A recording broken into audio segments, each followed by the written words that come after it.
નમસ્કાર મિત્રો, દેશ અને દુનિયાના સુપરફાસ્ટ સમાચારમાં તમારું સ્વાગત છે। વાત છે દિલ્હીની। દિલ્હી બ્લાસ્ટ કેસમાં ચોથી આતંકી કાર મળી આવી છે। દિલ્હી બ્લાસ્ટ કેસની તપાસમાં ચોથી આતંકી કાર બ્રેઝાને પોલીસે ફરિયાદાબાદમાંથી આવેલી અલ ફલા યુનિવર્સિટીની પાર્કિંગમાંથી જપ્ત કરી છે। આ કાર પણ મુખ્ય આરોપી ડૉક્ટર ઉમર નબીના નેટવર્ક સાથે જોડાયેલી છે। અત્યાર સુધીની તપાસમાં કુલ 4 કાર સામે આવી છે। ડૉક્ટર શાહીનના નામે રજિસ્ટર્ડ સ્વિફ્ટ, વિસ્ફોટ માટે વપરાયેલી i20 લાલ રંગની ઇકોસ્પોર્ટ્સ અને હવે આ ચોથી બ્રેઝા કાર મળી આવી છે। અન્ય મહત્વના સમાચારની વાત કરીએ તો બાંગ્લાદેશમાં તોફાનો ફાટી નીકળ્યા, ઠેર ઠેર બોમ્બ બ્લાસ્ટની ઘટના જોવા મળી છે।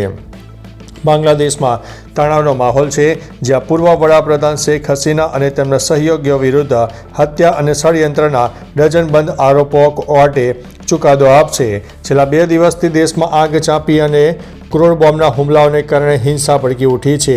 શેખ હસીનાની પાર્ટી અવામી લીગે ઢાકા લોકડાઉનનું આહવાન કર્યું હોવાથી રાજધાની ઢાકા કિલ્લામાં ફેરવાઈ ગઈ છે। ઉપરાંત ધમાલો અને અન્ય શહેરોમાં પણ આ ધમાલો જોવા મળી છે। અન્ય મહત્વના સમાચારની વાત કરીએ તો દિલ્હીમાં વાયુ પ્રદૂષણ ખૂબ જ ગંભીર પરિસ્થિતિમાં જોવા મળ્યું છે। સુપ્રીમ કોર્ટે ગુરુવારે વાયુ પ્રદૂષણના ઊંચા સ્તર પર ગંભીર ચિંતા વ્યક્ત કરી છે। કોર્ટે કહ્યું છે કે દિલ્હીમાં વાયુ પ્રદૂષણથી બચાવવા માટે માસ્ક પૂરતા નથી। કેસની સુનાવણી દરમિયાન વરિષ્ઠ વકીલ કપિલ સિબ્બલ કોર્ટમાં પહોંચ્યા ત્યારે જસ્ટિસ PS નરસિંહાએ આ વાત કરી હતી। આના પર જસ્ટિસ નરસિંહાએ કહ્યું છે કે તમે બધા અહીં કેમ આવી રહ્યા છો? અમારી પાસે વર્ચ્યુઅલ સુનાવણીની સુવિધા છે। અન્ય મહત્વના સમાચારની વાત કરીએ તો અમદાવાદમાં ભર બપોરે 18 લાખ રૂપિયાની લૂંટ। અમદાવાદના શહેર કોટડા વિસ્તારમાં બુધવારે બપોરે સ્ટીલ અને લોખંડના બ્રોકર પાસેથી 18 લાખ રોકડાની લૂંટ થઈ જવા પામી છે। વેપારી જ્યારે ઉઘરાણી કરીને પરત ફરી રહ્યા હતા ત્યારે 2 બાઇક સવાર શખ્સોએ તેમની કાર આંતરી તકરાર કરીને ચાવી ફેંકી દીધી અને વેપારી બહાર નીકળતા જ લૂંટારો કારની ડિક્કીમાંથી રોકડ ભરેલી બેગ લઈને ફરાર થઈ ગયા હતા। પોલીસે આ લૂંટને પૂર્વ આયોજિત કાવતરું માનીને તપાસ હવે હાથ ધરી છે। અન્ય મહત્વના સમાચારની વાત કરીએ તો દિલ્હી બ્લાસ્ટમાં તપાસમાં ઈડીની એન્ટ્રી થઈ જવા પામી છે। દિલ્હી લાલ કિલ્લા બ્લાસ્ટ કેસમાં હવે ઈડીની એન્ટ્રી થઈ ગઈ છે। ઈડી આતંકવાદી ભંડોળની તપાસ કરશે। તપાસ એજન્સીઓનો દાવો છે કે આરોપી ડોક્ટરોએ વિસ્ફોટકો ખરીદવા માટે મળીને આશરે 2.3 મિલિયન એટલે કે 23 લાખ રૂપિયા ભેગા કર્યા હતા। આ રકમનો ઉપયોગ કરીને તેમણે 20 ક્વિન્ટલથી વધુ IED ખરીદ્યું હતું। ઈડી અલ ફલા યુનિવર્સિટીના શંકાસ્પદ વ્યવહારોની તપાસ પણ કરવાનું છે। અન્ય મહત્વના સમાચારની વાત કરીએ તો દિલ્હી બ્લાસ્ટમાં ત્રીજી કાર પણ મળી આવી છે। દિલ્હી બ્લાસ્ટ કેસની તપાસમાં આતંકવાદી ષડયંત્રના નવા સ્તરો ખુલી રહ્યા છે। હુમલામાં 1, 2 નહીં પણ 3 કાર i20, ઇકોસ્પોર્ટ્સ અને બ્રેઝાનો સમાવેશ થાય છે।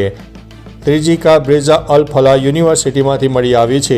આ કારોની ઓળખ અને અલ ફલા યુનિવર્સિટી સાથેના સંબંધોએ તમામ એજન્સીઓનું ધ્યાન મુખ્ય આરોપી ડૉક્ટર ઉમરના વિદેશી હેન્ડલર તરફ વાળ્યું છે। અન્ય મહત્વના સમાચારની વાત કરીએ તો ડૉક્ટર ગેંગ, જૈશની મેડમ સર્જન અને તેના સાથીઓના કોડ નેમ। ગુપ્તચર એજન્સીઓએ જૈશે મોહમ્મદના ટોચના કમાન્ડર ડૉક્ટર શાહીન વિશે મહત્વપૂર્ણ માહિતી મેળવી છે। તેનું કોડ નેમ મેડમ સર્જન હતું। તેના સાથી આતંકી ડૉક્ટરોને હાર્ટ સ્પેશિયાલિસ્ટ, આંખના નિષ્ણાત અને ફિઝિશિયન જેવા કોડ નેમથી ઓળખવામાં આવતા હતા। જૈશનું ઓપરેશન હમદર્દ યુવાન મુસ્લિમ છોકરીઓની સહાનુભૂતિથી આકર્ષીને આતંકવાદમાં ભરતી કરવાનો ખતરનાક પ્લાન હતો। અન્ય મહત્વના સમાચારની વાત કરીએ તો અયોધ્યા જાઓ કે ચીન જાઓ, ભાડું એક સમાન। સોશિયલ મીડિયા પર એક યુઝર્સની પોસ્ટ વાયરલ થઈ રહી છે। તેણે ઇન્ડિગો ફ્લાઇટ ટિકિટના ભાવનો સ્ક્રીનશોટ શેર કર્યો છે। ભુવનેશ્વર અયોધ્યા ટિકિટની કિંમત 14,237 છે, જ્યારે ભુવનેશ્વર અને ચીનની ટિકિટની કિંમત 14,977 છે, એટલે કે ફક્ત 700 રૂપિયાનો તફાવત છે। કેપ્શનમાં લખ્યું છે કે ભુવનેશ્વર અયોધ્યાનું ભાડું લગભગ ચીનની ટિકિટ જેટલું જ છે અને તે પણ એક જ એરલાઇન્સ અને એક જ તારીખે। ડોમેસ્ટિક ફ્લાઇટનો ભાવ આંતરરાષ્ટ્રીય ફ્લાઇટ જેટલો કેવી રીતે હોઈ શકે છે? અન્ય મહત્વના સમાચારની વાત કરીએ તો અમદાવાદમાં સરકારી ક્વાર્ટરની ગેલેરી તૂટી જવા પામી છે। અમદાવાદના અમરાઈવાડી વિસ્તારના સુખરામનગર ખાતે જર્જરિત સરકારી ક્વાર્ટરના બ્લોક નંબર 17ની ગેલેરીનો એક ભાગ અચાનક તૂટી પડ્યો. આ દુર્ઘટનામાં 3 લોકોને ઈજા થવા પામી છે, જેમને હોસ્પિટલમાંથી ખસેડાયા છે. ઘટનાની જાણ થતાં જ ફાયર વિભાગની ટીમે યુદ્ધના ધોરણે રેસ્ક્યુ ઓપરેશન હાથ ધરીને જોખમી બિલ્ડિંગમાંથી 35થી વધુ લોકોને સુરક્ષિત બહાર કાઢ્યા હતા. અન્ય મહત્વના સમાચારની વાત કરીએ તો અલ ફલાહ યુનિવર્સિટી હવે રડાર ઉપર જોવા મળી છે. દિલ્હી બોમ્બ વિસ્ફોટ કરનારા આતંકવાદી ડૉક્ટર ઉમર અલ ફલાહ યુનિવર્સિટીમાં ભણાવતો હતો. તે યુનિવર્સિટી હવે તપાસ એજન્સીઓની રડાર ઉપર છે. હરિયાણા પોલીસ યુનિવર્સિટીના દિલ્હી મુખ્યાલય પહોંચી ગઈ છે અને ડૉક્ટર ઉમર, મુઝ્ઝમિલ અને શાહીન પાસેથી દસ્તાવેજો એકઠા કરી રહી છે. દરમિયાન ઈડી યુનિવર્સિટી અને તેના સંકળાયેલા ડૉક્ટરોના નાણાકીય વ્યવહારોની તપાસ કરશે. યુનિવર્સિટીનું ફોરેન્સિક ઓડિટ પણ કરવામાં આવશે. અન્ય મહત્વના સમાચારની વાત કરીએ તો દિલ્હી બ્લાસ્ટ કેસમાં સરકારની મોટી કાર્યવાહી. દિલ્હી બ્લાસ્ટ બાદ હવે સરકારે મહત્વપૂર્ણ કાર્યવાહી કરી છે.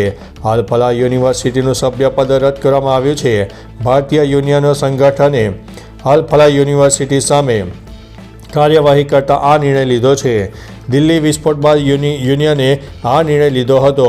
તેણે સત્તાવાર દસ્તાવેજો, વેબસાઇટ, જાહેરાતો અને પ્રમોશનલ સામગ્રીમાંથી AIU લોગો અને નામ દૂર કરવાનો પણ નિર્દેશ આપ્યો હતો. અન્ય મહત્વના સમાચારની વાત કરીએ તો રાજદીપ જાડેજાના રિમાન્ડ પૂરા, જેલના હવાલે કરવામાં આવ્યા છે. ગોંડલના ચકચાર ભર્યા અમિત ખૂંટ ખાસ કેસના આરોપી રાજદીપસિંહ જાડેજાના પોલીસ રિમાન્ડ પૂરા થતાં કોર્ટે તેમને જ્યુડિશિયલ કસ્ટડીમાં મોકલવાનો હુકમ કર્યો છે. પોલીસે વધુ કસ્ટડીની માગણી ન કરતા કોર્ટે દલીલો સાંભળીને આ નિર્ણય લીધો છે. આ હુકમના પગલે રાજદીપસિંહને હવે પોલીસ કસ્ટડીમાંથી સીધા જેલના સળિયા પાછળ જવું પડશે અને કેસની ટ્રાયલ સુનાવણી પ્રક્રિયા ઝડપથી શરૂ થશે. તો ચાલો મિત્રો, ફરીથી દેશ અને દુનિયાના સુપરફાસ્ટ સમાચાર લઈને મળતા રહીશો. ત્યાં સુધી અમને રજા આપશો. નમસ્તે.